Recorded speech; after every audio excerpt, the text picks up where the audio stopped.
was a member of the instrument team for the Cassini Ion and Neutral Mass Spectrometer, INMS, and he is now a co-I on the Europa Clipper Mass Spectrometer for Planetary Exploration, or MASSPEX. He earned a Bachelor's of Science in Chemistry from the University of Washington in 2006, where he worked with David Catling, and a PhD in Geology from Arizona State University in 2012, where he worked with Everett Schock. And for the first-timers here, and for everyone else, we have a drinking word. So when that word is uttered, we woo! And Dr. Glein, what is your drinking word tonight? How about water? Water? All right. Drink responsibly. All right, thank you. Yeah, I'm really happy to be here tonight. I must admit, I was not expecting you all to find my photo, but you did, so good job. Google. Oh, it is? Okay, darn Google. Yeah, and I'm really happy to be here. It's, I actually looked and I gave an Astronomy on Tap talk in 2018, and that was number 9. And so now it's been 59 talks, and now I'm back again. And I'm really happy to see this crew. Although it's small, I consider you the diehards. You have braved the Texas weather, San Antonio, in August to come to this talk. So I'm really thankful that you all came out tonight. All right, so enough about me droning on and on about those kinds of things. Let's talk about some fun stuff, right? And I'm going to talk about these Sub-Neptunes. What are those? Well, let's first talk about what larger class Sub-Neptunes are in. They're actually a type of exoplanet. Who here has heard about exoplanets before?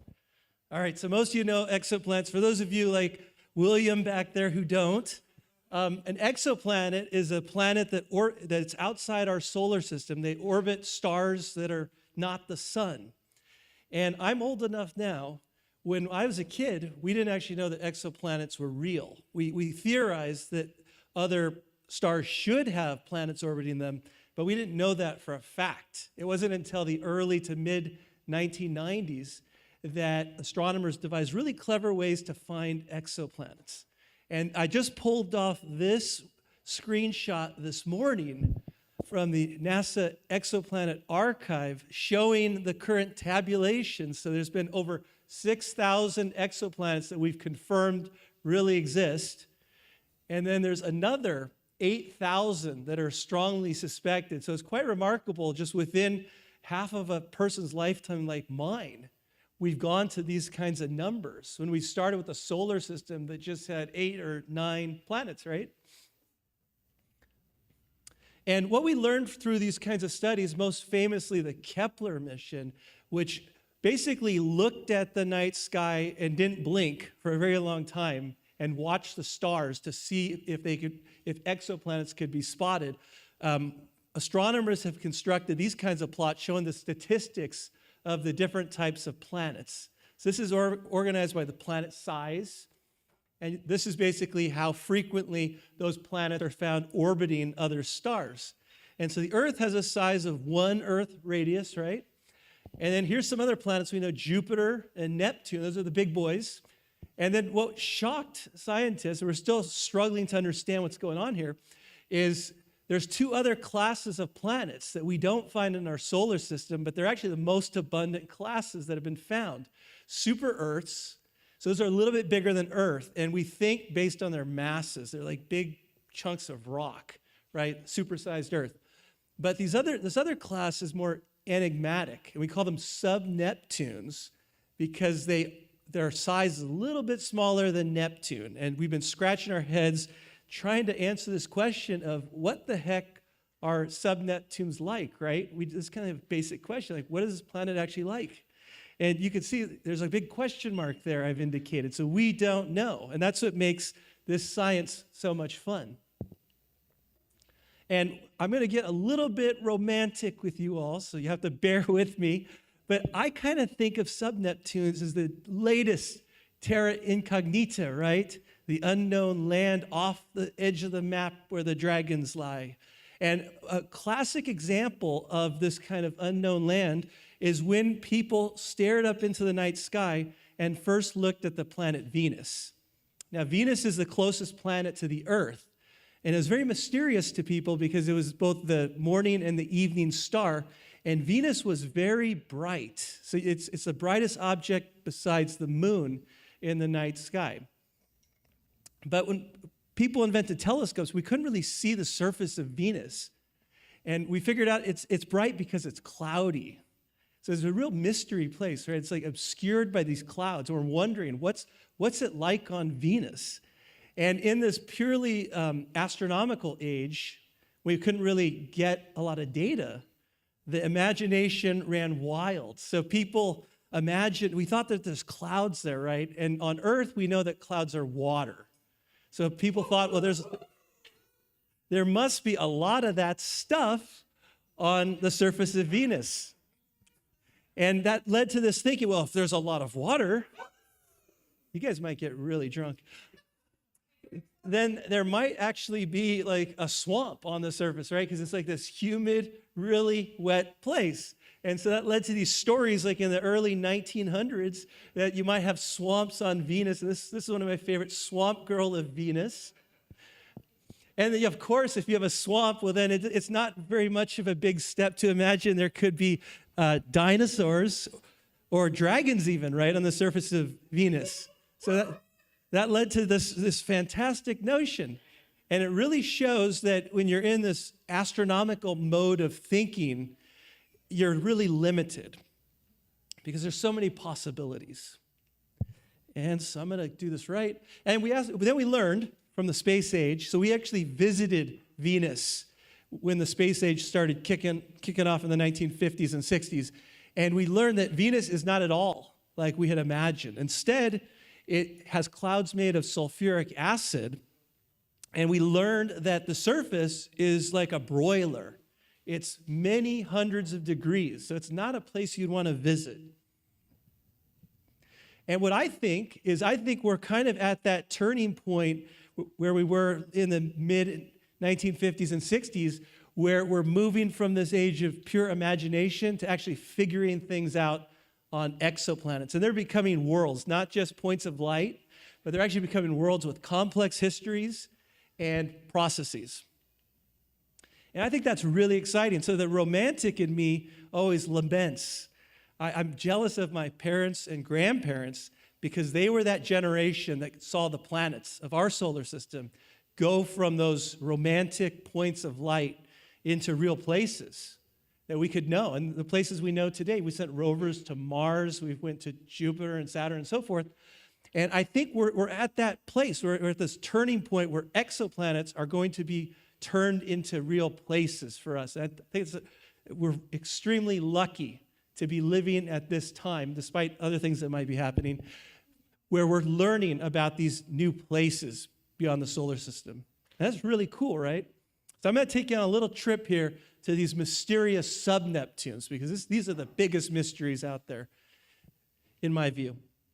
And the one we're going to visit closely today is called TOI 270d. I'm sorry it doesn't have a nice name like Pluto, but that's the way it is. And it's named TOI because it was discovered by this mission called the TESS mission.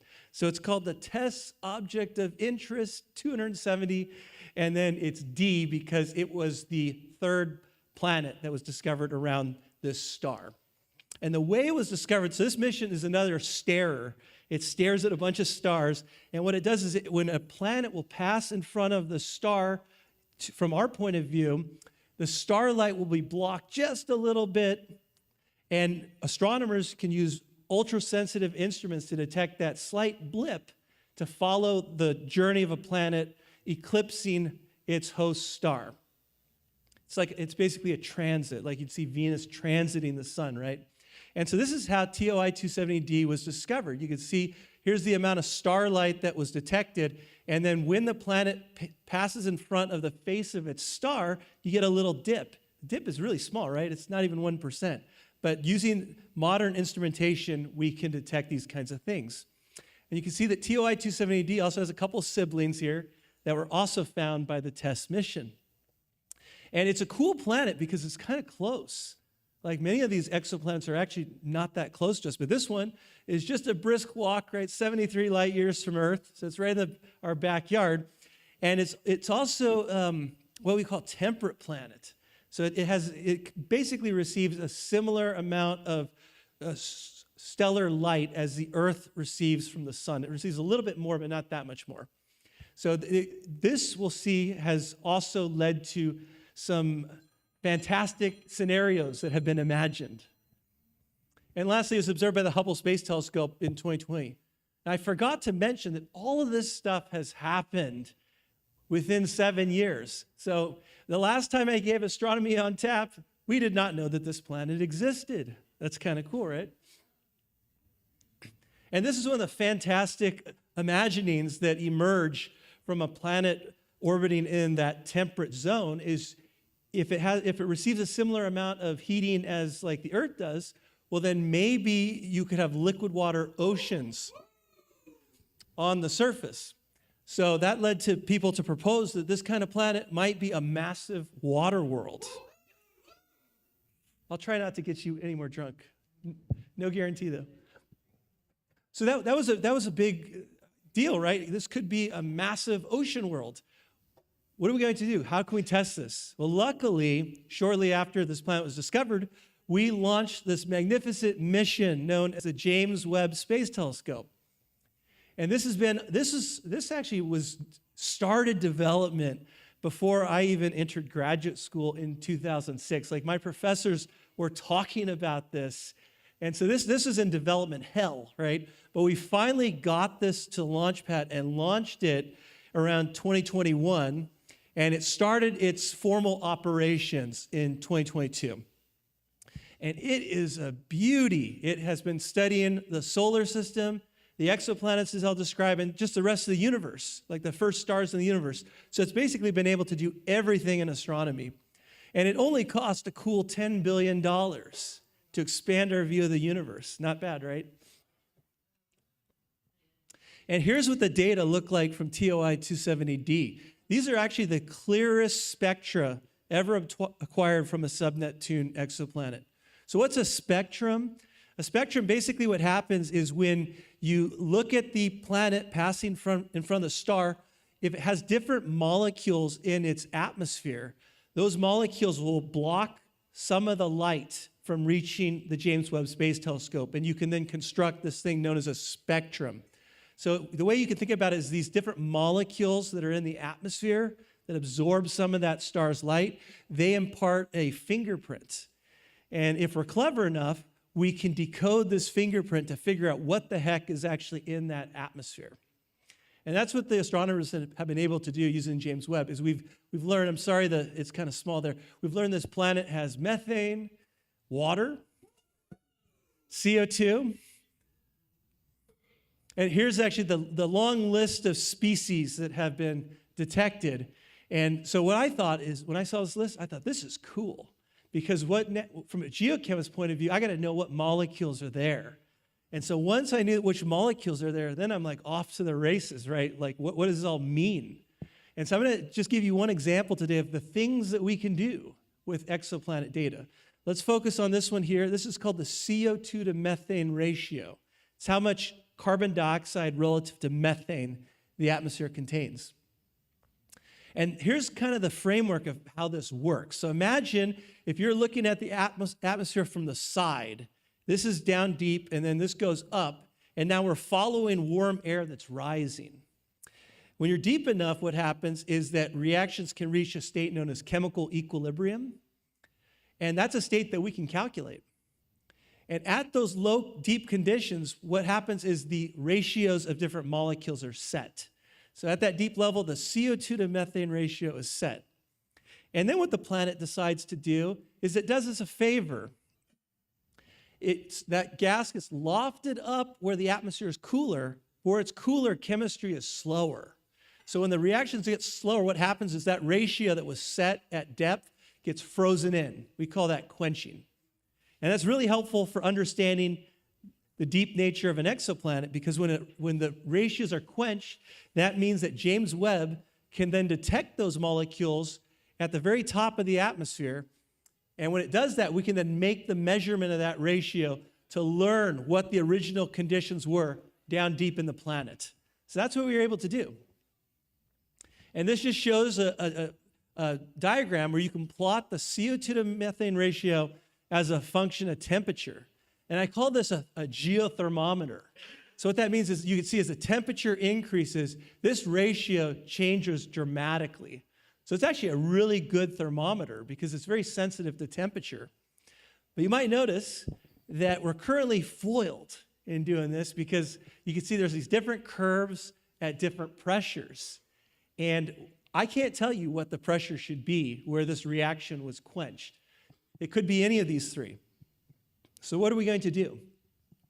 What we could do is we could be a little bit more clever than the planet, and instead of plotting the CO2 to methane ratio at a fixed pressure like I did in the last plot, we can instead plot the pressure at a fixed CO2 to methane ratio that equals the measurement from James Webb.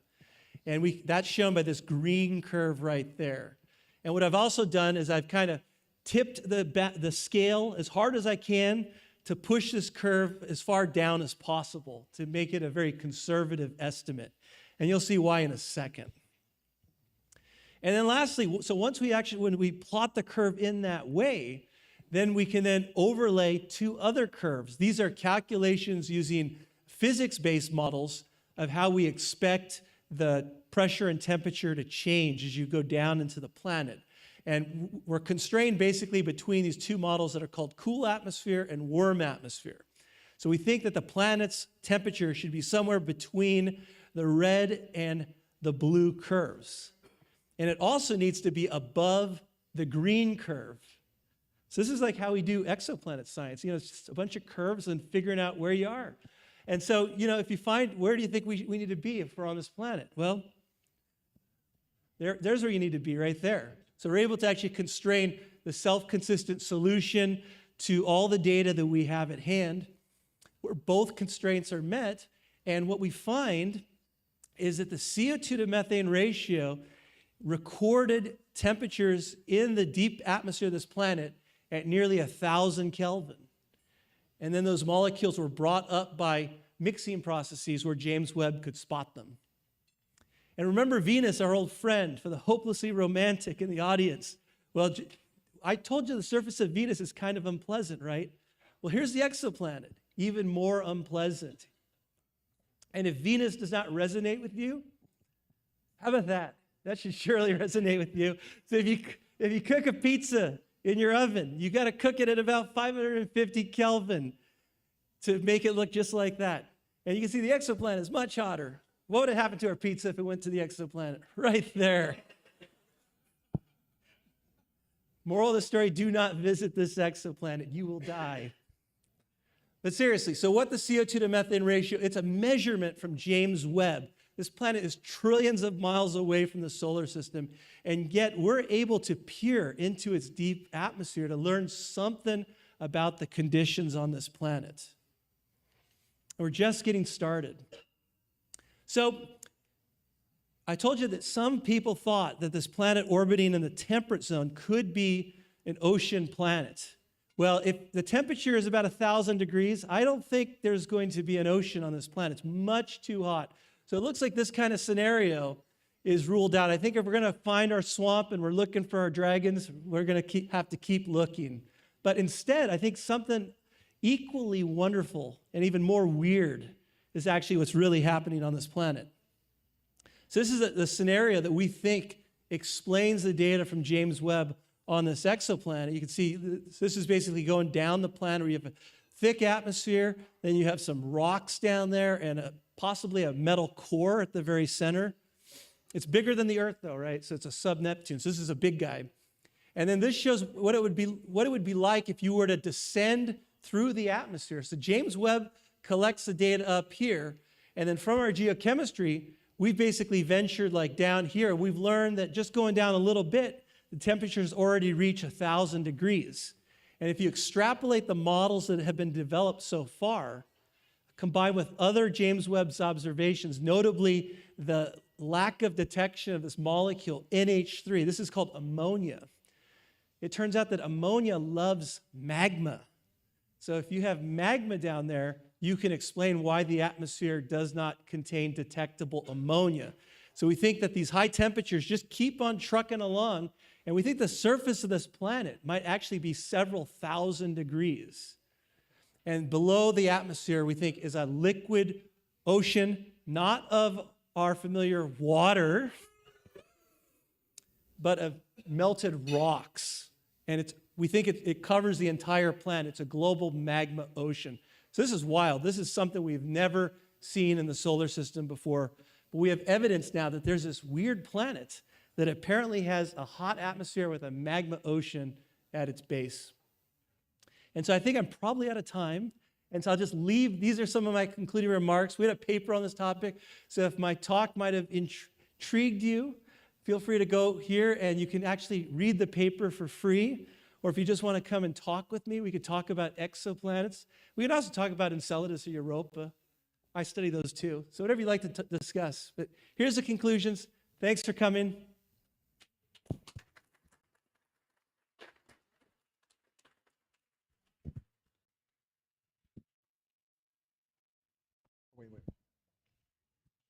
Oh, do I need to ask Thank you. questions now? Yes, questions. Sorry. Thank you, Chris. That was a really cool talk. My first one will be about, so the Sub-Neptune category, is it a category that's driven just by the size of the exoplanet, or, because Neptune being such a gaseous body, do they have to also be gaseous body, or can you have a rocky Sub-Neptune, or how does that work? Yeah, that's a great question. So it's purely driven by their size, because those are one of the easy measurements we could make, is the size from how they transit their host stars. But yeah, the field is wide open for what these sub-Neptunes might be like. So there's the possibility it could be like an ocean world. I mentioned the magma ocean world. There could be like a mini Neptune. I'm also working on some more crazier stuff, like a carbon planet is another possibility. So the floodgate is open, and people are working like crazy to figure out what these sub-Neptunes are actually like. Interesting. Do we know why we haven't found more Jupiter-sized planets? Well, so the first exoplanets that were found were known as hot Jupiters, and they orbited remarkably close to their stars, and they were easy to find because they would gravitationally tug on their stars, and we could see that wobble.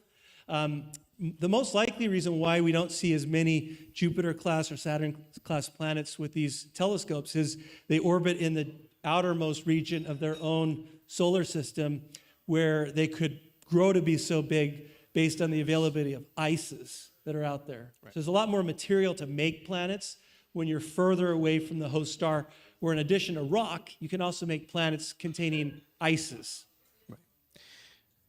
Right, and just for a note, for anybody that wants to text in a question, the number's up there. Feel free to send it on in. Do your models usually include consideration for clouds?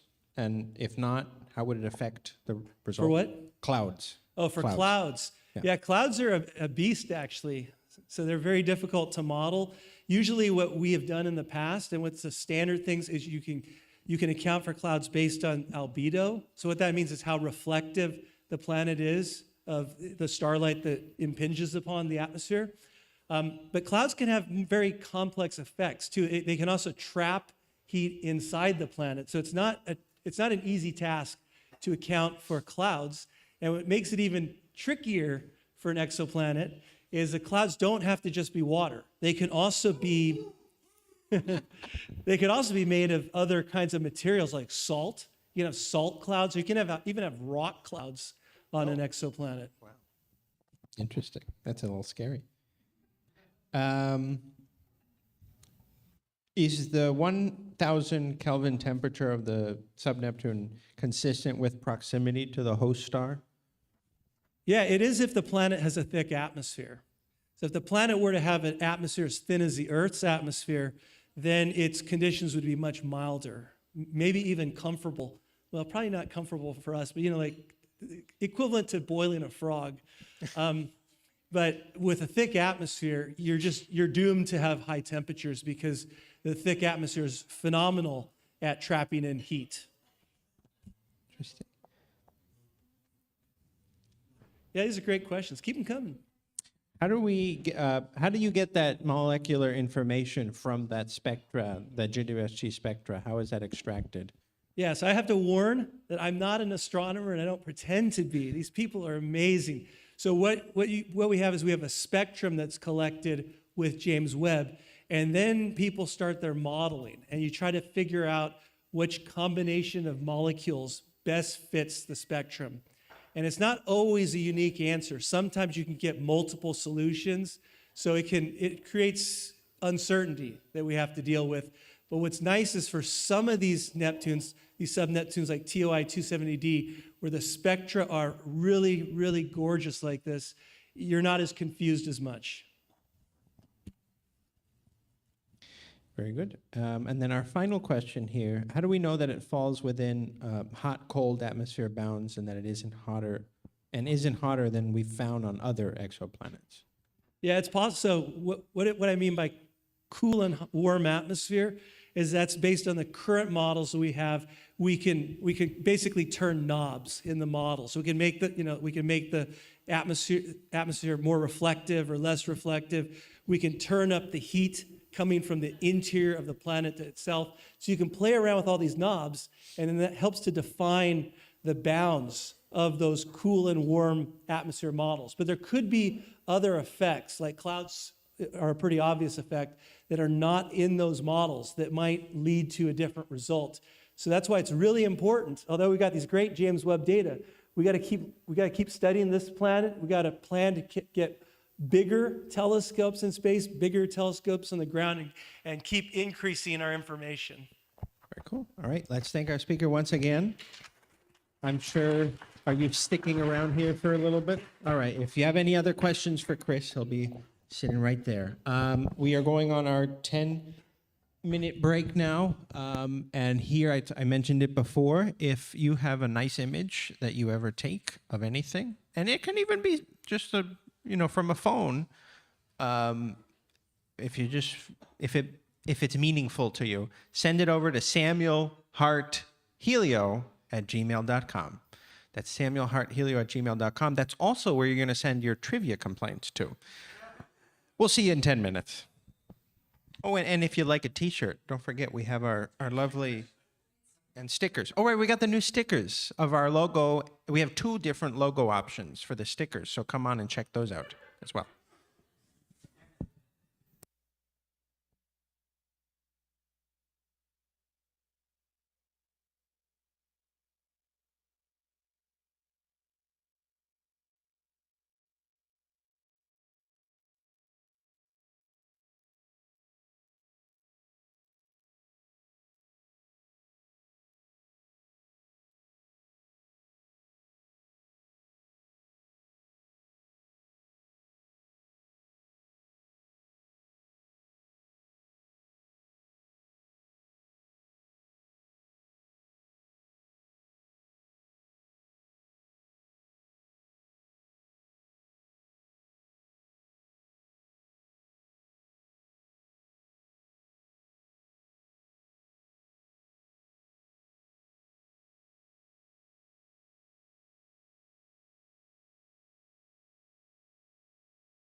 Okay, everybody, welcome back. We are going to advance to the next segment. If I can find the clicker. Jasmine? Oh, all right, found it. We have Astronomy in the News with Astro Jazz coming up. And without further ado, here is Jasmine Singh. You. Okay. Hello. Hi, everyone. So, you may see the title. I just wanted to make a joke about the Odyssey. So, Odyssey, you ought to see what hit the moon. We're going this weekend to see it. I don't know if y'all have seen it, but I heard it was good. Okay. Michael. Thank you. Okay, so what can you expect to see this month? I would say the biggest thing is the Perseid meteor shower, which is from the 12th to the 13th would be the peak. It is arguably one of the year's best meteor showers, I would say. If you get to some really good skies, you can see like dozens of meteors per hour under the dark skies, and it's best seen after midnight. And the new moon is August 23rd, which is the best time to view the Milky Way. We're still kind of in that summer region, so summer time of year. You can also see faint deep sky objects and enjoy dark skies, so get out of the city and do that. Main planet you can see right now, Saturn. It's rising in the evening, visible for most of the night. Michael has the pointer. So if you want to look for the summer triangle, you got to find Vega, Deneb, and Altair, which are like right in the middle of this image.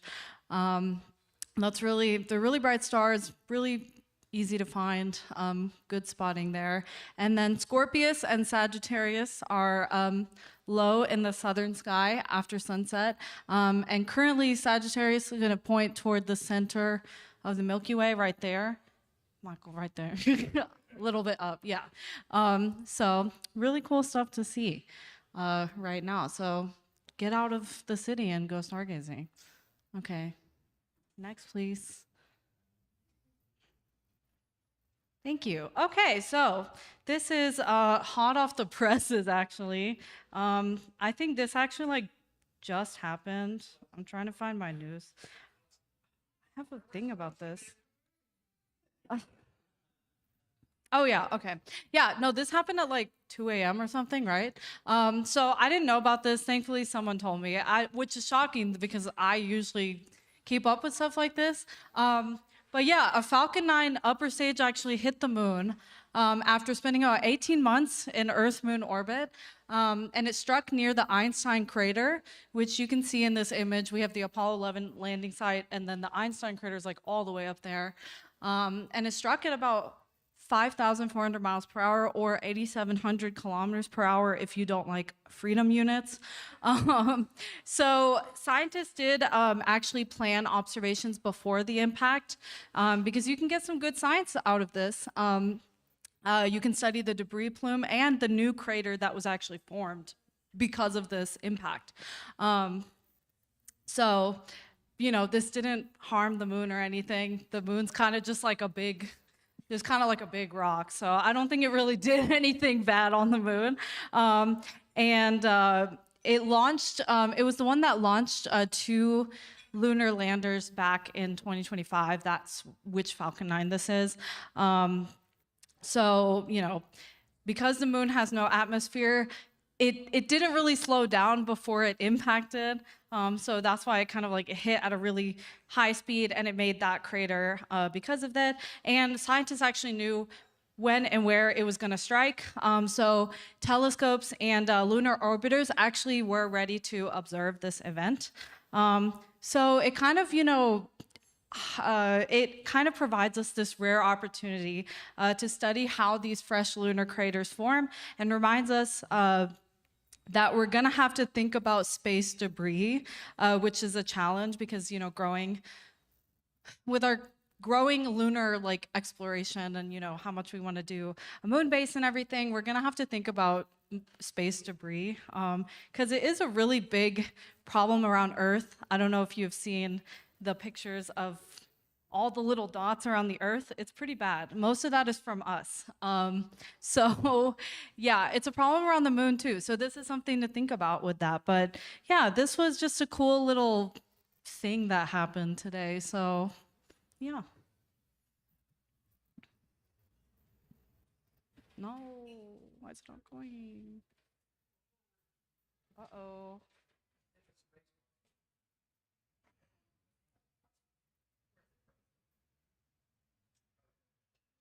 Dang. Awesome. All right, so moving on from the moon to Venus, cool discovery is that giant atmospheric waves were actually found on Venus.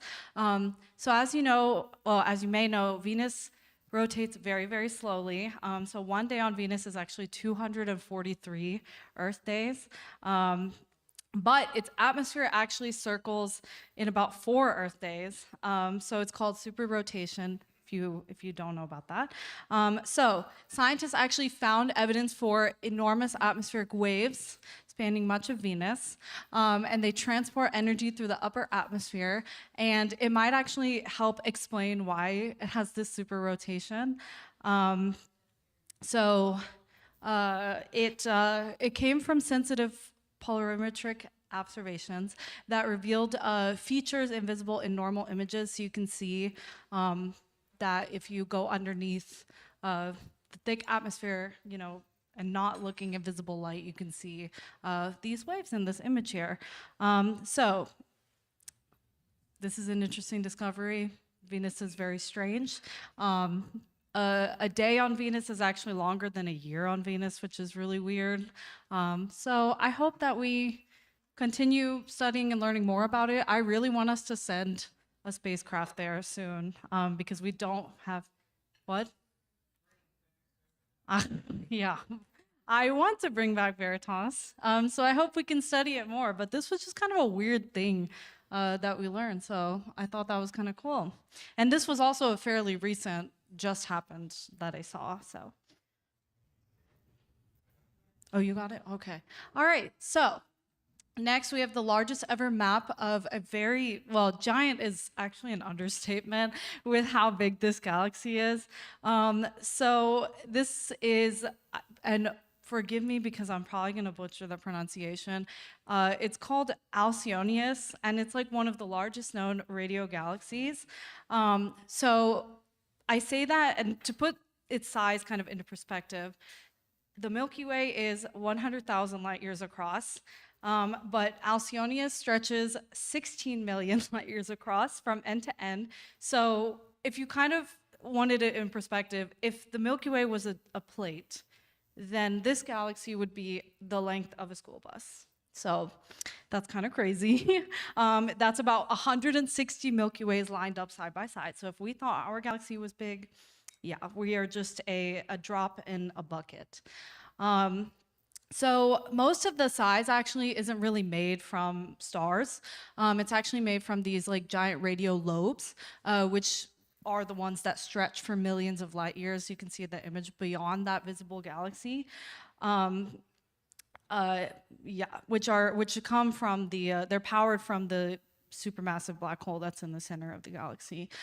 So scientists actually made a map of this galaxy, and it helps them understand these kind of giant radio galaxies and how they kind of interact with the gas between galaxies. And they hope that these observations are going to improve our understanding of black holes and galaxy evolution. Yeah, that's kind of crazy that that's just out there. That's really, really big. Okay, next one. Yes, and some James Webb news. We actually discovered a hidden planet. So we have another exoplanet discovery. We can add one to the count of 6,000 plus. This is called Beta Pictoris b. So originally, Beta Pictoris system already had like 2 planets in it, but we just found another one. So since Webb has the infrared capabilities, it was able to detect the planet through the atmospheric chemical signature, which actually, oh, yeah. And so this technique can actually help us, find more hidden planets. And Beta Pictoris is actually only the second planetary system where astronomers have directly identified 3 planets, which I think is really cool. So yeah, we keep on discovering new exoplanets every day, and they help us kind of understand the evolution of planetary systems and even our own solar system. So, yeah. And I would say for the best news that everybody's been waiting for, I'm not going to say any statements with certainty, because if this doesn't happen, then you can't get mad at me. So, allegedly, Roman is supposed to launch at the end of this month on August 30th, allegedly. So, it has been fueled, so you can see in this picture, everybody's standing in front of it. It is going to use the fuel to travel to L2. It's going to maintain its orbit and keep its solar panels pointed towards the sun. Other highlights is that the solar panels passed the check. Roman has been unpacked. It's been raised into the vertical position, as you can see in this image. It was fueled with about 290 gallons of hydrazine. And again, it's scheduled for August 30th, but don't don't take that for certainty. But like I said last time, it is 9 months ahead of schedule. So I think that for NASA's track record with launches, that is really, really impressive, especially for something this massive, a mission that everybody has been really looking forward to. So I think it'll be fine. So for those of you that need a reminder, Hubble does detailed images, Webb studies infrared, and then Roman is going to survey a really large portion of the sky at once. It's going to study dark matter, dark energy, galaxy evolution, and thousands of exoplanets. And it's really going to kind of revolutionize our understanding of astronomy. So I'm really excited for this launch. I do have a friend that's going to be working with Roman, so I think that that's really, really cool. So be on the lookout for that. If the weather doesn't fare well, then I'm sure it'll launch within the few days in that window. So, yeah. Okay, here are some new images. There wasn't anything too exciting, except James Webb did have its 4th anniversary, which I don't know, that made me feel old because I remember where I was exactly like when the first images came out. So the fact that it's already been 4 years is kind of insane. So it captured Centaurus A galaxy for its 4th anniversary. And then James Webb captured a stellar nursery that you can see here. Very, very bright stars in the middle, 2 kind of like baby stars that you can see in the middle. And then Hubble has a new image of NGC 4654. So yeah, just there weren't too many new images this month, but I picked a few. But next, I would say this is not a new image, but I wanted to include it because my friend Andrew McCarthy tweeted about he included this in a tweet recently, and then I quote tweeted it referencing this image, and then it went viral. So I wanted to talk about it because this is like one of the most insane images to me, like ever. I think the fact that he planned to he coordinated with a skydiver. The skydiver had to go all the way up. He had to track the motion of the sun, and then the skydiver, did his thing, and he captured that. Like I can't even. I don't even know. It's so crazy to think about in words. He called it the Fall of Icarus, which I think is perfect. I don't know. This is just one of the craziest pictures ever. So I just wanted to talk about it just in case just in case you haven't seen this picture, go look it up online. Go watch the video about how he did this. No AI, obviously. All real. And yeah, I just wanted to end off on that image, but get to the events. Yeah, there is going to be South Yano stargazing this weekend. I forgot to include that. So go to South Yano River State Park, and it's going to start when the sun sets. And then, as usual, Rainbow Rinkus every Wednesday. This month, there are star parties every Saturday. at 8 p.m. at different parks. So go check, try to go to those if you can. And then Scobie, important news, it's gonna have its Friday events at 6:30, but the planetarium is gonna be closed to the public from the 21st until September 4th. So try to go before that happens, or I guess wait until after. But yeah, that's all I have for today. Thank you. Thank you, Jasmine. To him.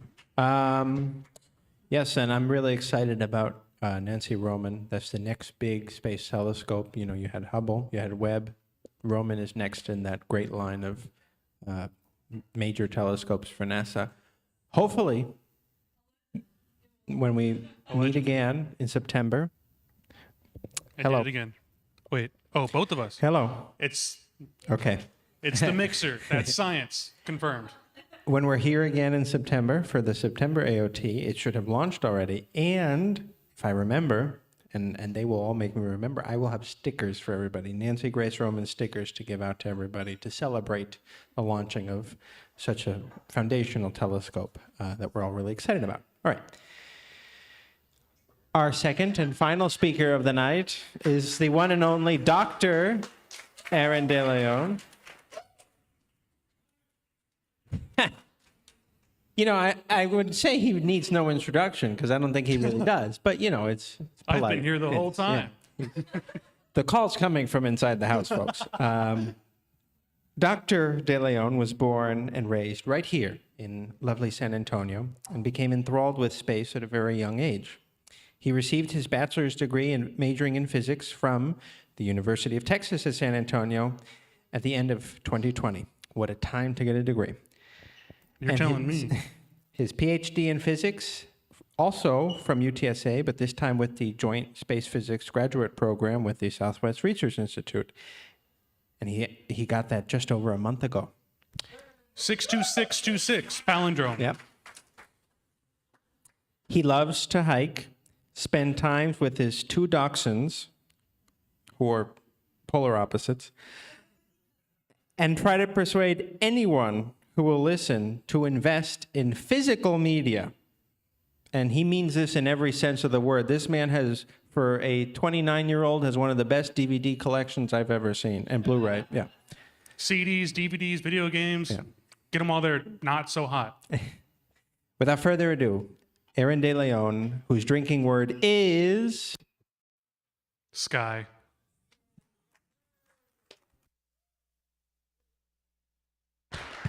I will switch mics because that one's a little uncomfortable to hold. That is my subtitle, Understanding Light Pollution. This has been a brainchild of mine for like 2 years, and I finally get to make the slides. We'll talk about some further reading, but there's a book I read that I saw it at Big Ben the first time I went, and I wanted to get it the next time, but by the fifth time I got there, I bought the book, and I've been wanting to make these slides for a long time because this is a topic that I think is very important, and we're going to get into it. So let's start with the night sky. All right, that was the first one. You get a pass on the first one. The night upper, as we know it today. This is what light pollution looks like as of, 2016, but what the actual colors means is not so important as that red and white is really, really bright, and the grays and the dark blues are not so bright. Dark blues are kind of like your rural areas. The grays are, this is a simulation made in 2001 of what the night sky, damn it. All right, I'm getting used to it now. Of what the above, although you possibly can, which around here, the closest, thank you, is Big Bend National Park. Go out there. If you have never seen a dark above, I think it's life-changing. I think you don't even know you literally don't know what's there. We only see celestial sphere, there we go. The great beyond. All right, but let's get into it. Let's get into light pollution. So, European, and like the lanes look very European, but you have street lights, you have parking lots, you have security lights. Does anybody notice a common thread in these images? Anything you notice? You can shout it out. Anything you notice? I heard Sam said sky. You're right. The great above. You said confusion? Oh, diffusion. Yeah. Someone said something back over yonder. Yeah. But so the two things I'm thinking of are one, LEDs, very, very bright, very, very blue. That's an important thing that we'll talk about later. But also the important thing, most of that light is not going to where we want it to be lit. It's going to the great above. And a lot of it is lighting in this parking lot. Who's there? There's no one there. Do you see anybody? You know who that truck belongs to? The people who installed it. There's no one there. So we're lighting something that doesn't need to be lit at the moment. Your street lights, yes, they are important. Obviously, we drive on the streets, but we also have headlights. And again, they go to the great above. And security lights. I will get into this. That's ironically not very secure. And they're very, very bright. And a lot of the light goes to the great above. All right. And then what's another cause? Oil and gas. This is Texas. This is like the border here around Texas, but San Antonio's below center, Houston, Dallas. And as we go back and forth between only 3 years of 2009 and 2012, you can see when America decided to really go heavy on LNG, on liquid natural gas.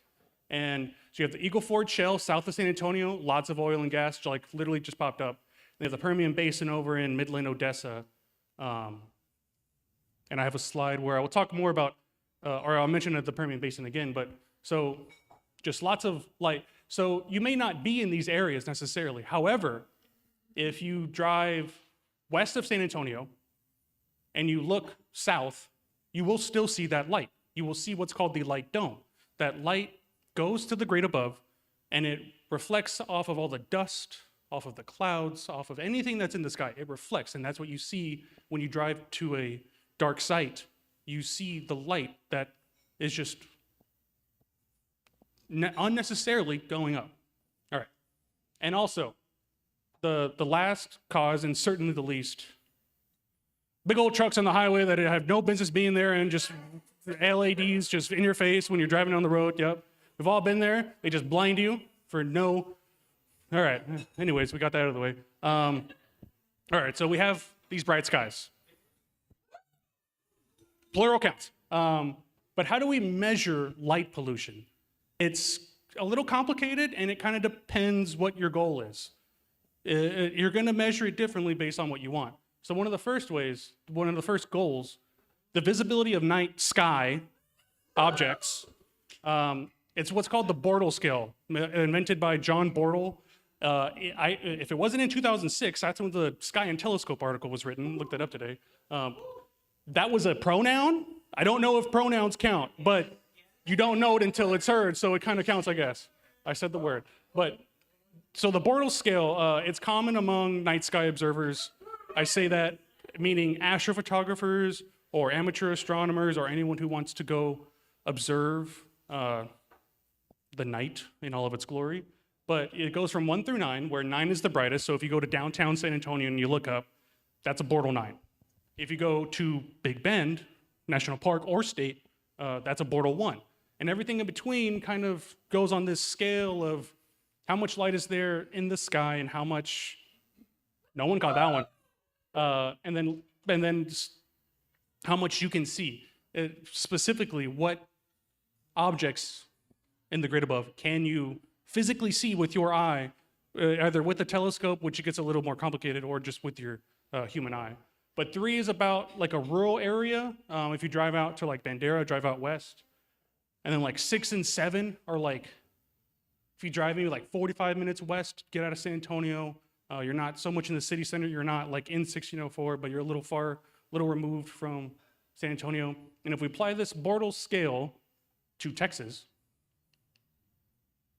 it's a little washed out, but this is, we can kind of see, so again, we have Texas, everything eastward of that, like you're not seeing anything with your human eye, and then not very much with like a decent telescope.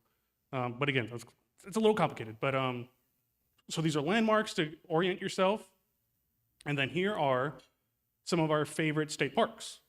So Enchanted Rock, South Llano, and Los Maples, all out to the west and north. Those are in like Bortle 3, Bortle 4s, so that's why everyone goes out there, because it's close and you get a good dark sky. And then if you go to Guadalupe Mountain National Park, you're in a Bortle 3, which should be a Bortle 1. But with the Permian Basin, all that natural gas drilling, you get a lot of light. The light dome carries over into that space, and so that's what you get. And also, though it may be a Bortle 3, my friend and I went there, and from the campsite, if you look out in a certain direction between the hills, you can see the flames from the off burning, from the methane burning, and you can see just the lights from the facilities. So it's like, it's a Bortle 3, but it's still, that's a form of light pollution in itself, is that when you're in a dark site, but you still get this light that I'm not going to say shouldn't be there, but is taking up space when you're there. And then the darkest, Big Bend National Park, which I've said, Bortle 1 and Bortle 2, depending on exactly where you are in the park. If you're over in the Chizos Basin, that's about a Bortle 1. Some of the darkest you can get nearby here in San Antonio. Death Valley is like I think the darkest in the country, but you also still get the Las Vegas Dome. So it kind of depends. All right, so that's to measure things dealing with the night sky. Now, we can also do it a little more scientifically. We can inadvertently use satellites designed to study the weather and the environment to study light pollution. So over here on the left, this was a satellite launched in like the late 90s. The Defense Meteorological Satellite Program, but specifically the Operational Line Scan System. The name doesn't matter. It's just that you can measure light pollution with it. However, it's a bit problematic for measuring light pollution because there's no calibration on board, which has problems for the data that comes downstream. The detector has saturation problems that make it look like city centers are not as bright as they probably are. And then you have sensitivity issues that make it look like some areas are brighter than they are. And then you have instrument degradation that you can actually see, as I will point out here in a moment. If you go look at this data, you can see over time, this green haze appears in nanometers, so we don't get to study those, how much light is being contributed by of a watt. I don't know why they're measuring it in nanowatts, but whatever. But that's to say, how much energy per second per, why a candle? I don't know, that's weird. Anyways, so like I said, this data is publicly available. There are these two websites, they're great, lightpollutionmap.info, or it's better just to Google New World Atlas of like light pollution or sky brightness. I missed it. But this is where that data from those satellites is publicly available, and you get to see like different layers of like maps or what have you. You can go back in time. That's how I made that GIF of the natural gas wells popping up. Yeah, great resources. And then the next goal is to study actual light pollution. And these are ground-based sensors. So you have a sky quality meter. Ethan, Dan, have you ever experienced a grade above quality meter? Because I've never heard of these before until like today. I didn't even know they were a thing, but they're pretty common amongst like big organizations and like citizen science type deals. And then now we have smartphone apps. However, there's one app that says, we're not making it for Android because you people have too many different cameras. We're not even gonna try. And then, but it also gets a little weird with smartphone cameras because they do weird things that you can't necessarily predict. But then you also have a luminance meter, which gives you a unit of nits, which is candelas per meter squared. So how much brightness, as you would see it in your human eye, comes at you from some distance per some piece of area. Weird units, but they're fun. I love units. And so this one, like I said, measures light as related to the human eye. Okay, so now we have all these goals, we have all these different ways of measuring. However, it's an imperfect science. As I mentioned, I think all of these a little bit. You have issues with calibrating data. You have issues with satellite instrument degradation. Lack of blue light sensitivity, that really deep blue light. Instrument saturation, that plays a big role in what we measure from these data. And then spatial resolution. Those satellites I mentioned had spatial resolutions of on the order of a kilometer or half a kilometer, which is like 5 or 10 football fields, a little more than that. So like a big swath of area, you can't count streetlights in that. So it gets a little weird. And also the assumptions in light sources. So it's an imperfect science, but we're getting there. Now the next question, how do bright skies affect us and the planet? So now we can measure it, but what does it do to us and everything else? For animals, if you navigate, or if an animal navigates by moonlight or starlight, good luck, especially if you're flying through the eastern corridor. This is a big thing in Florida, baby sea turtles heading inland because they see the light. They're supposed to follow the moon. They have a thing where when they're born, the moon is there and it's bigger. It's the biggest and brightest thing in the sky. But then there's lights 10 feet away that they crawl to. Migratory birds traveling at night, they fly into buildings because they're bright and they don't realize, one, it's a building, two, like the light is fake. And then insects being distracted during their mating season, and the population levels go down, which affects the entire food web. So you have this snowball effect of light pollution. For us, your circadian rhythm gets affected when you look at light beyond the sunset. That includes your phone, that includes a window outside of the window, that includes any light if you're driving home. So that affects your circadian rhythm, that affects melatonin levels, because your brain is supposed to see sunset and start producing melatonin, and then you're supposed to fall asleep. That's the more or less average biological cycle. And then that has its own snowball effects. And also for humans, levels of property crime and vandalism.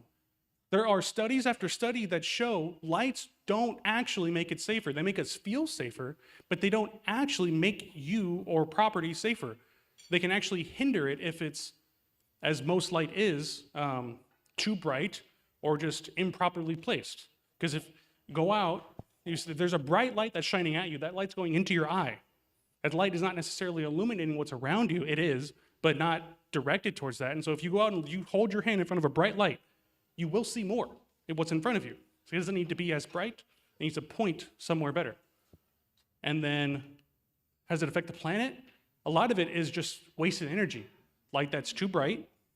Our eyes are pretty sensitive. That candlelight thing, there actually is a reason for that. It's because, like, I don't remember what the distance is, but you can see a candlelight from like miles away. If you're in a true dark place and you light a candle, you can see it from miles away from you. And then misdirected light, so light that goes to the sky, and then also just too many lights. One light can probably do for the 10 that we have. And then I think the bigger effect here while I'm talking to you today, the curiosity, the science, and the outreach is hindered by low access to dark skies. Science is directly affected. Your telescopes, or the telescopes that scientists use, they have to come up with new and better ways to filter out light pollution. When we do outreach, when Dan, when Ethan, when whoever else in here, when you go out to dark skies, that light pollution, as it grows, you can't set a telescope up at McAllister like you can at South Llano and see the same thing. You just can't. Or you can't like tell someone, look over there, look at all those stars, that's this thing. It's really hard to do here in San Antonio, anywhere in San Antonio. So, snowball effects. And now, I was on my soapbox, and I will step down. What can we do? There are 5 major tenets that the International Dark Sky Association puts forward. Number 1, it was a pronoun. Number 1, is the light useful? Do you even need the light to begin with? Is the light targeted? Is it in some kind of fixture that is pointing at the thing you want to illuminate? Is it low level? Do you need that light to be as bright as you think it needs to be, or can it be even dimmer? Is it controlled? So is it on a motion sensor? Is it on a timer? If you're in a parking lot, do you need an empty parking lot to be lit, or do you just need a row of lights? Has anyone been in an HEB where the row of freezers illuminates when you walk by it?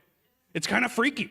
But like something like that, you're not using that light until it's absolutely necessary. And we have the technology now, like we're here. And then also warm colored. Get rid of these freaking blue lights. Has anyone seen the freaking purple UV lights that are like all around the road? It's not a conspiracy, it's just shitty work.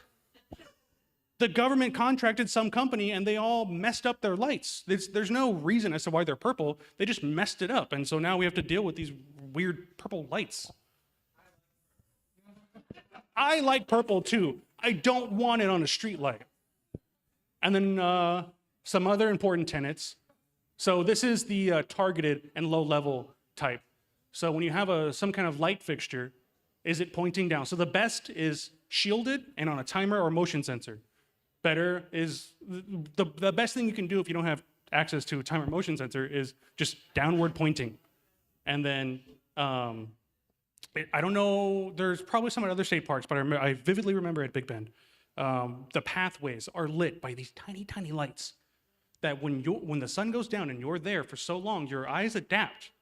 You don't need that much light, and the path is illuminated in front of you by these tiny, tiny lights that are only pointed down and barely there. So like that's one thing like this image is showing, and also just downward lights if you must have these outdoor lights, which I'm not saying you shouldn't, but if you must have them, you can put a little more thought into how they're directed and how they are used. And this is not me to say go out and buy new things. That's almost contributing to the same problem. Don't go waste your money. But if a light bulb goes out, consider buying a warm LED. If you need a new fixture, consider buying a fixture that's dark sky accepted. You know, like as your life goes on, you can start to incorporate these things into your life. Or get involved. At the city level, San Antonio is pretty hard because we're such a big city. But you can go get involved and say, hey, I want more dark sky accepted stuff. I want to be like doing that kind of stuff. And you can visit the website. They have a lot more information. I got a lot of my information from their website. They have a lot more tips onto how you can be dark sky forward and like accepted practices.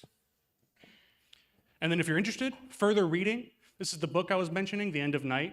Great book. It's more like a travel vlog or log, reading log.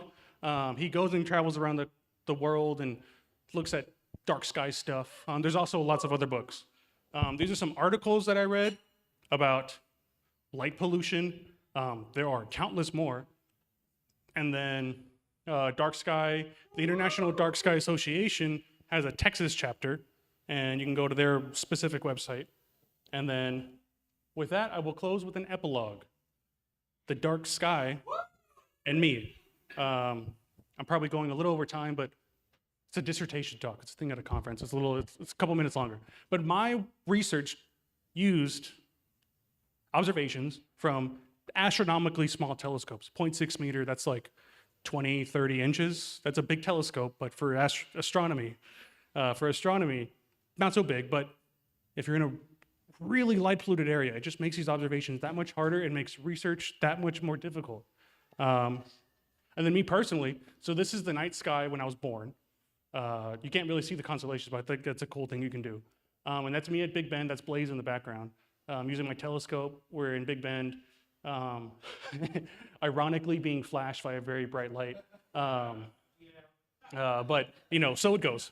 But, you know, so I've gotten, you know, I'm with it now, if you want to say. During the pandemic, I got into amateur astronomy about a telescope back before the price increase. Good God, good luck if you want to buy a telescope now. They are ridiculous priced. But yeah, so, you know, like I said, this is a brainchild of mine. I've been really wanting to make this talk and be able to talk about it, and then maybe even make it longer for like a more like dedicated kind of like seminar type thing. And then I've been grateful for the last 4 years. It's been fun. God damn it. No one look at me. Thank you for showing up month after month for everyone, letting me grow alongside with you and letting us, all of us, teach you a thing or two. And with that, so long and thanks for all the fish.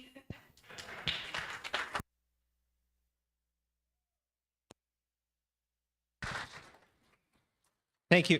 I don't know why I put my hand there. Thank you, Aaron, for a great talk, as usual. One thing I do want to say, because as a Floridian, I can speak truthfully on this. To the turtles? It is incredible when you go to the beach how dark it is. Because of our laws, thankfully, and hopefully that never changes, but it amazes me, you know, and the eastern sky, when you're looking on the beach, obviously you're looking at the Atlantic or you're looking to the east, the eastern sky is beautiful. You can actually see a surprising amount just because you don't have that immediate light and there's no lights obviously in the Atlantic Ocean, it's really a sight to behold, and it really is a testament to making sure that we protect these species. And I love cities with dark sky ordinances, and that was going to be my first question to you is, how have those ordinances helped the cities that have them, i.e. Tucson, Arizona, which I know is very successful, and kind of how can more cities try to do things like that?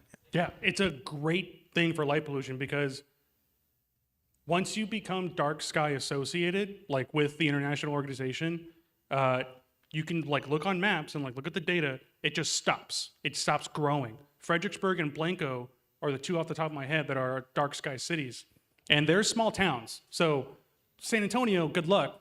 We can probably go out and say, yeah, we want to be dark sky forward, and we probably can, but that would take decades because of how big the city is. But yeah, the thing is that it just stops light pollution in its tracks. Everything that's made new is dark sky forward. Any light fixture is now dark sky forward, points downward. Maybe it's on a timer, maybe it's warmer. So and then if you drive through Fredericksburg, if you drive through Blanco, you can tell. If you drive through the main street of Fredericksburg, it's very bright. Go like 2 blocks away from the main street. It's dark again. It's cool. It's a cool thing to behold. Very true on that one. I remember, I was in Tucson once for a conference, and I was amazed with how much sky I could see from near the center of the city. It was, and every light, that's the thing, you could see with the lights too, how they were pointed downward. And in Arizona, Flagstaff too, I forgot. I've been to Flagstaff. When you walk down the sidewalks, they have lights pointed at the street to look at what you want to look at. You don't have this big thing above you because I don't need the 5 feet above me lit. I need the sidewalk lit so I can see and not trip. And again, of course, I'm a man. There's different aspects here at play. I don't need to worry about someone catching me at night. But nonetheless, a little bit of light goes a long way for our human eyes. You can see more with less light. Do you know what the light number would be for Raymond Rimkus Park in Leon Valley? If not a 9, an 8. Yeah. If there's a thunderstorm, maybe a 7. If the lights go out around you, yeah.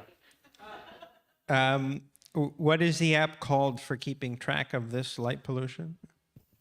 The iPhone one is Dark Clear Sky, I want to say. But if you just look up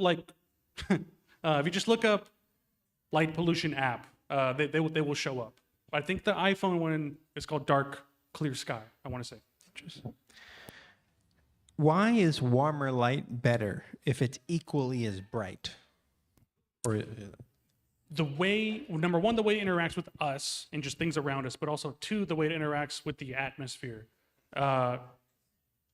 It's just not as apparent as it travels in the environment, in the air. And the more important thing is that it's better for us. So back when we had sodium lamps were terribly inefficient. But that warm light was great for us humans. We see a lot better in warm light. So like if you're ever camping or what have you, if you have a fire at night, when you walk away from the fire, you can still keep seeing stuff.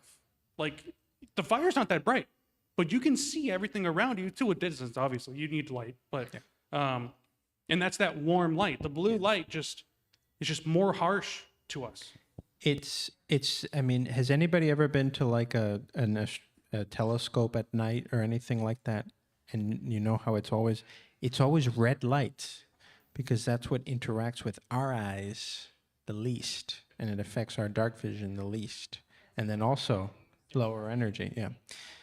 And the tout of LED lights has always been, it simulates sunlight, which means what does sunlight do to our atmosphere? It makes it glow. So it's good for some things. But blue LEDs are not sunlight. That's much, much brighter. Yeah. Or surface temperature brighter, color brighter. Whereas the sun is like 3,000 Kelvin, I want to say, and like 2,700 is like warm light. Yeah. All right. We'll do one more question here, and it's an interesting one. How will future data centers affect this light pollution? So first we had the LNG. How is this new revolution of things going to affect that? Ironically, probably not that much. Yeah. It's a lot of nothing. The parking lots are probably lit and the building's lit, but ironically, a lot of new buildings like that, big warehouses have downward pointing light because actually, I don't know why they would do that, but they're kind of forward with it. But yeah, data centers are just a lot of nothing. There's a lot more land that is not lit than land that is lit. But it just depends on their light fixtures. Are their light fixtures putting light into the grade above? Are they not? Are they warm light? Are they blue light? So probably actually not as much as we think they would. And also, one data center does a lot. So you don't need like millions of data centers, whereas you need millions of street lights to light all of the thousands of miles in San Antonio. Yeah.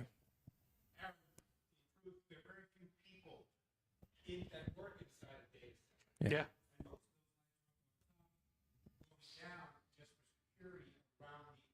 Yeah. Yeah. And then weirdly, you can also have warehouses that don't have light inside because you can just have robots, which is strange. Yes. Yes, So Father. they'll affect other pollution, but not light. He has a.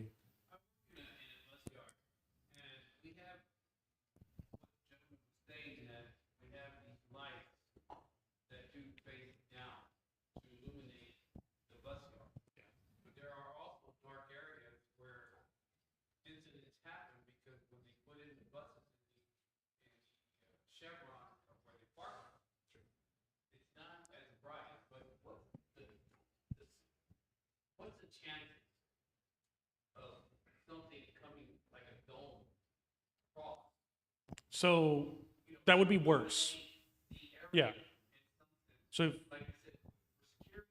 Yeah. Yeah.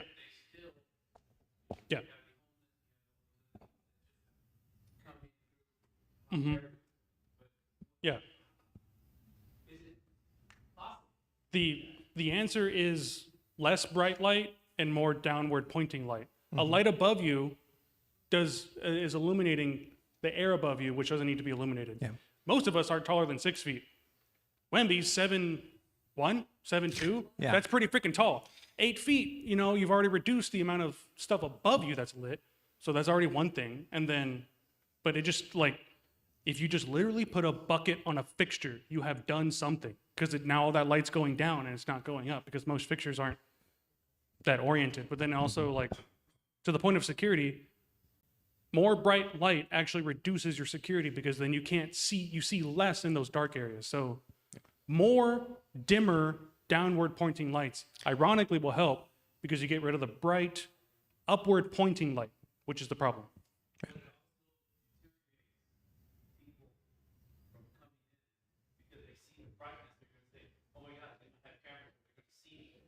Well, actually with crime, light doesn't matter. If I put on a mask, you don't know who I am. And actually, you've illuminated what I'm going to do. So light actually doesn't help with crime. Yeah. But yeah, it just depends on the type of light, the light fixture, the temperature of the light, and the use of the light and timers. So you're saying more dimmer light. More dimmer light, more lower downward pointing dimmer light. Right. Instead of up here, put it like 5 feet above you. Yeah. And then you can see everything around you. Yeah. That makes a lot of sense. And little hats for your light, if you want to put a little hat on your light. Let's thank Aaron once again for an interesting talk.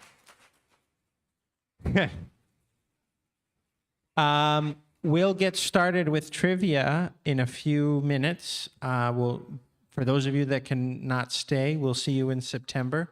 On September, I forgot to look. I'm going to look right now, so I give you a exact date. September 2nd.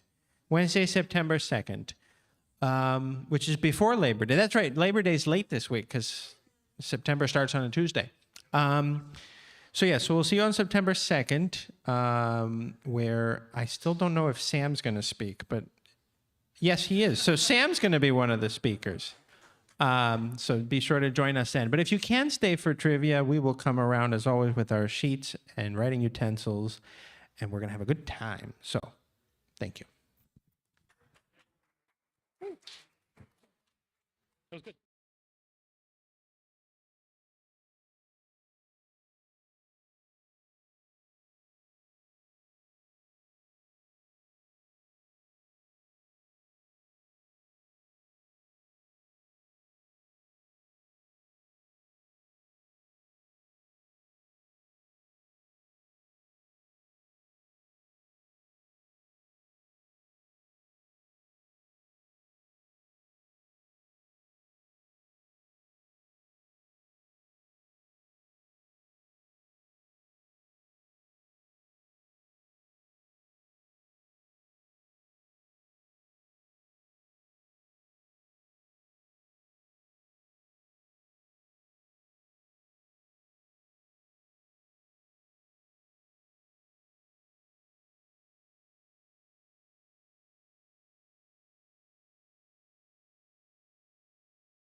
All right.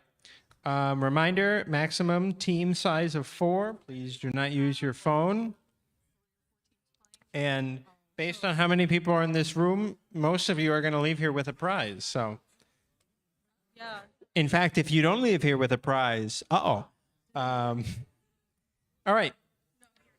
The first question tonight is,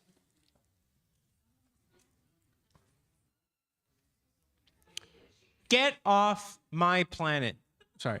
Space flight is cheaper than ever before. What was the cost per kilogram of a payload riding on the space shuttle? So we have to think back to the space shuttle era. Was it A, 20,000 per kilogram, B, 200,000 per kilogram, and C, 2 million per kilogram, and D, 20 million per kilogram? And then bonus, so write this next to the multiple choice answer on the line for question 1. What was the current cost with a reusable Falcon 9 rocket? The closest answer will be awarded 1 point.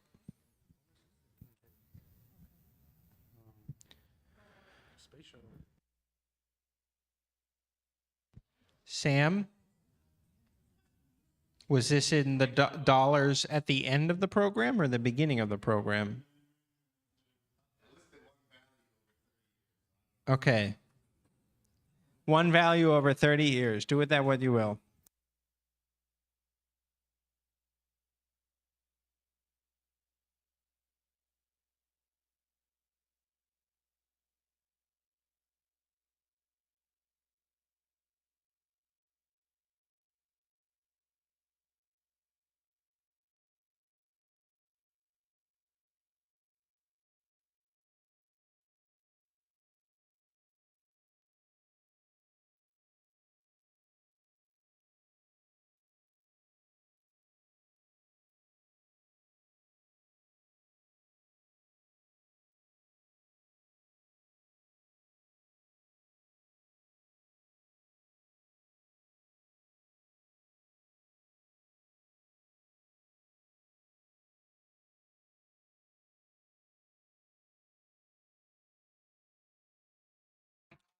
All right. Is everybody good with this question?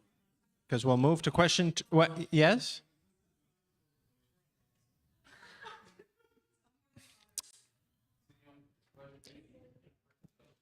Well, Sam's gone. Sam, no tomatoes. Did Sam leave? They asked if it's adjusted for inflation. I'm going to say, yeah, no. No, it wouldn't even. This would is have been in magnitude. real dollars of that era. Yes. Yeah. It wouldn't change the order of magnitude, not from 30 years ago. Yeah. Yeah, honestly, actually, notice all of these answers are an order of magnitude off. Yes. So, yeah. All right. We can come back if Do necessary. you want it in but- scientific notation, Mark? Oh. Oh. Yes. Oh, different. Yes. My English, it's Question 2. Patriotic astronomy. NASA was established on July 29th, 1958, when this sitting U.S. president signed the National Aeronautics and Space Act into law. Is it A, Richard Nixon, B, Lyndon Johnson, C, Dwight Eisenhower, or D, Harry Truman?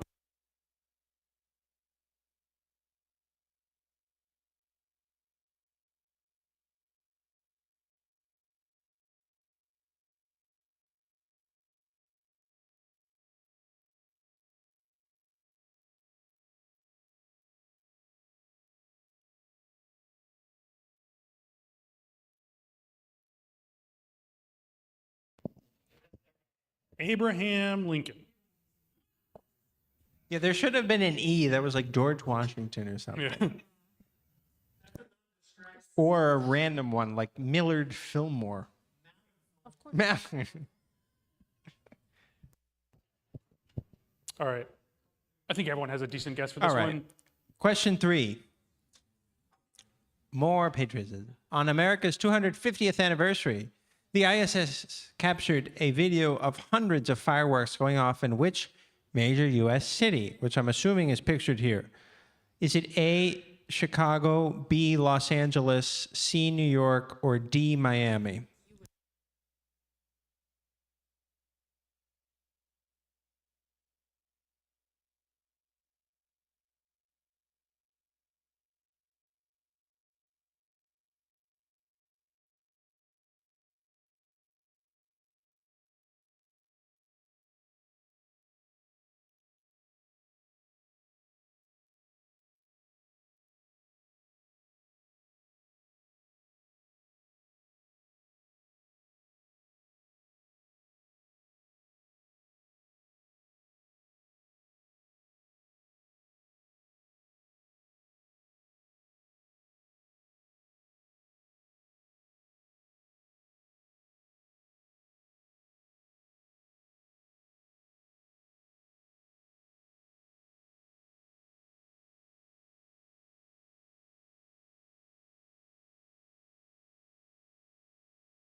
Everybody got on this one?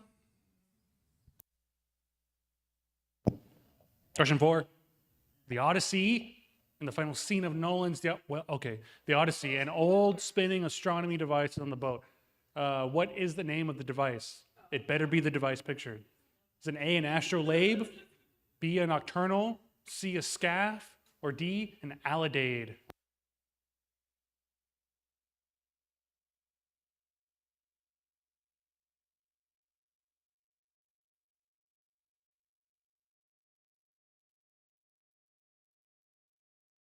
Spoilers!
All right, question 5.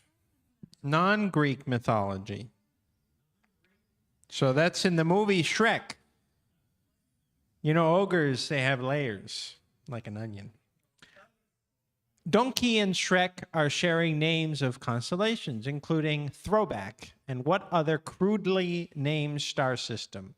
Is it A, Meat Cleaver the Odiferous, B, Scrag the Belcher, C, Grimace the Unflushed, or D, Bloodnut the Flatulent? Which one of these is a constellation in the universe of Shrek?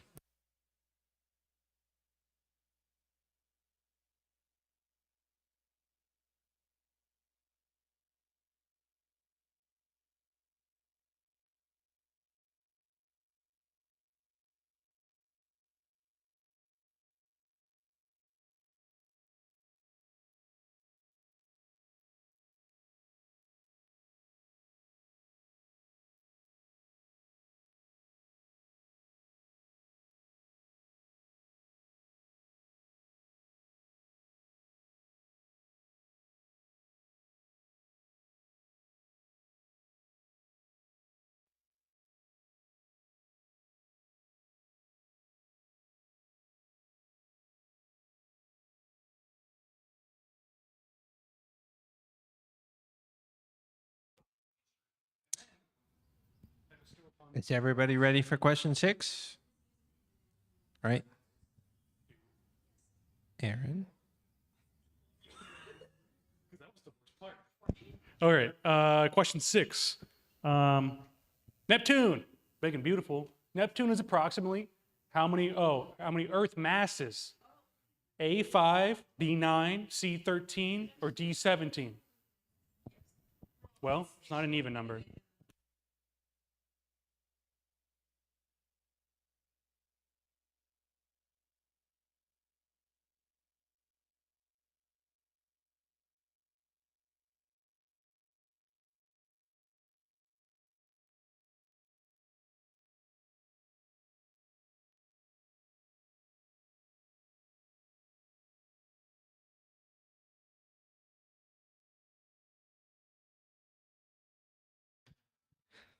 I just want to point out, because of the way that Sam laid out this slide, Neptune does not have these kind of rings. It has rings, but not like that. It's also not this color, by the way. It's the same color as Uranus. That's not true. I don't believe that. I don't believe that. I don't believe that. Did you read the paper? Yeah, read the paper. I'm not going to read it. I want to believe in this. Unfortunately, Neptune's not this color. It was a whole lot. It's okay. We're talking about that the image processing from Voyager has been redone, and that Neptune actually probably looks more like the color of Uranus, which is like a light blue, grayish, teal thing. Choose not to believe it. But if you don't read the paper, Neptune's still blue. So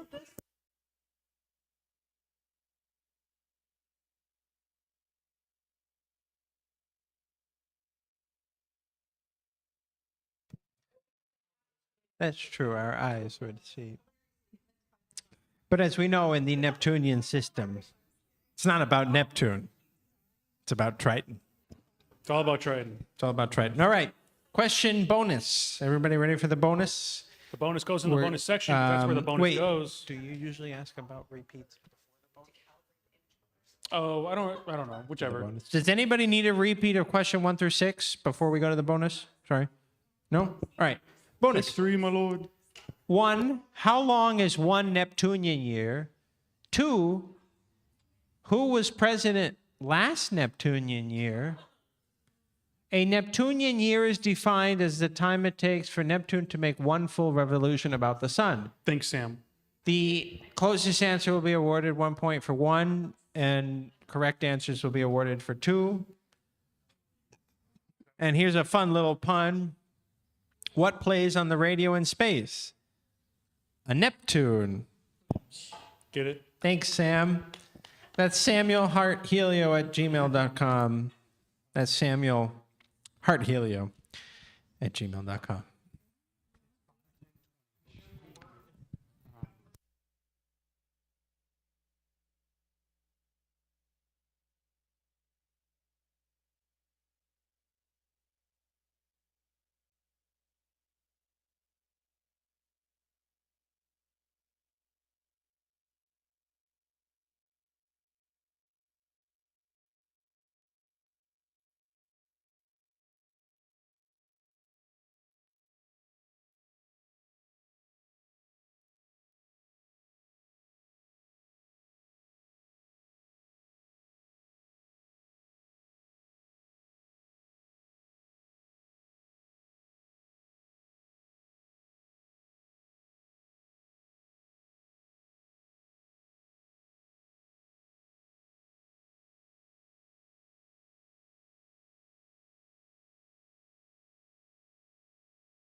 Okay, for the Neptunian year, that many years ago.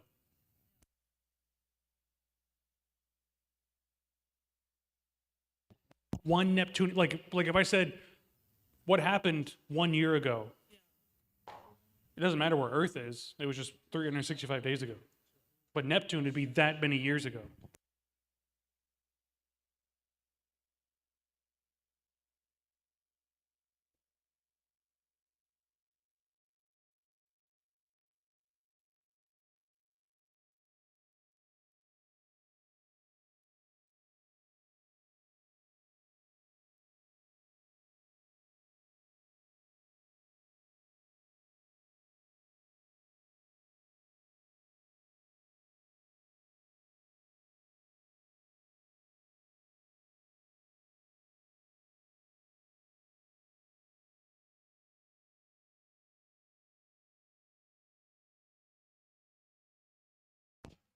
Yes, if you're done, you can bring up your answer sheet, and if we lended you a pen, please give us the pen back, please.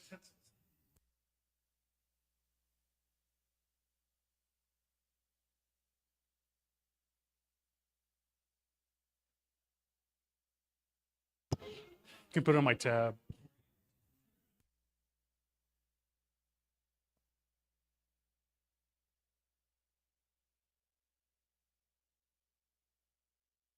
All right, bring up your answers when you're done, if we don't have everybody's up already. Does anybody have an answer sheet? Oh, okay. All right. While they grade, we'll go through the answers. Yeah. Because if So there's 4 the- teams, I mean, First question, which was about how much did it cost to ride on the space shuttle? The answer was A, $20,000 wow. per kilogram. And now Falcon 9 is down another order of magnitude to 2,700 per kilogram. I do want to see Sam's sources.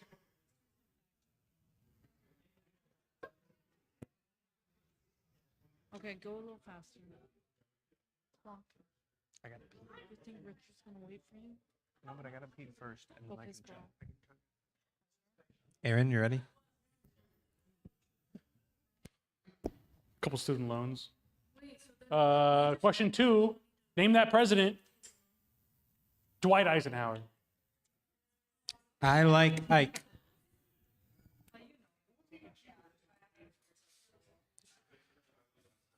Fun fact, it used to be NACA, N-A-C-A. And then it became NASA when Dwight signed that into law. All right, question 3.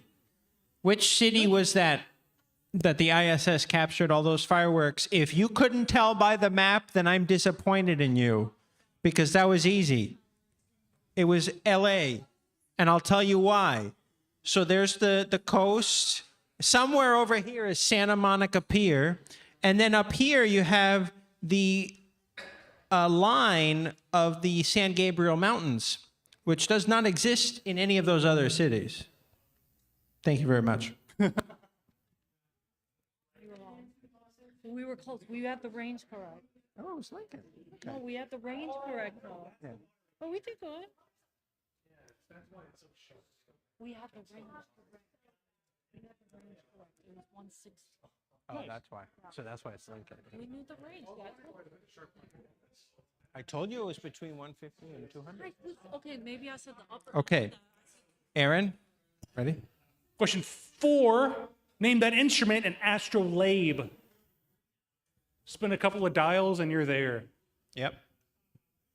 You can see on the astrolabe, it's got the constellation names on it. You see here Canis Major, Canis Minor, Spica. Aldebaran. Is that supposed to be Aldebaran? No. What the heck is that? I don't know what Aldebaran. Who named this? It's a Shrek constellation. I hope it's not. If this is AI, I'm gonna Or throw Sam out the window. Scorpionus. All right. Question 5. The constellation from the movie Shrek was D. Bloodnut the Flatulent.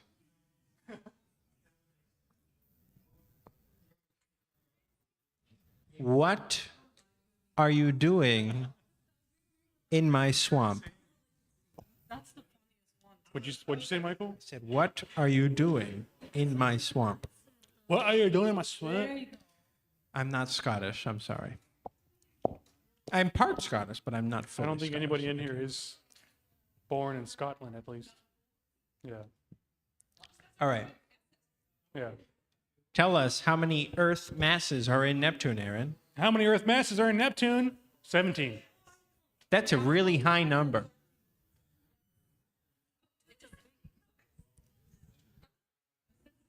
Neptune is pretty dense, I'll give you that much. Yeah. If you speak to it in conversation, Boo! Boo this man! All right. And then we'll get to the bonus, which was a fun one because you had to know both period of a planet and presidents. The answer was 165 years for a Neptune year, and then 165 years ago, of course, was President Abraham Lincoln. 165 years ago would have been 2000, no, I mean, 18, sorry, 18. Not 2000. What are you saying? I'm trying to list the year. I almost said 2000. 1850. Well, he I'm signed, going to go, listen. he signed the Emancipation Proclamation. I think you can work backwards from there. No, wait. He became president in 1860. Wait. Yes. 1867. No, he was Working on dead. it. Wait, we're in 1861. There we go. 1861. There we go. 1861. We got there. Okay. We got It there. happened.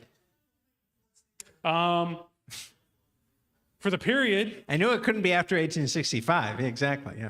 if you're curious, if you want to memorize, p squared equals a cubed. And then Jupiter, Saturn, Uranus, and Neptune are at 5, 10, 20, 30 AU.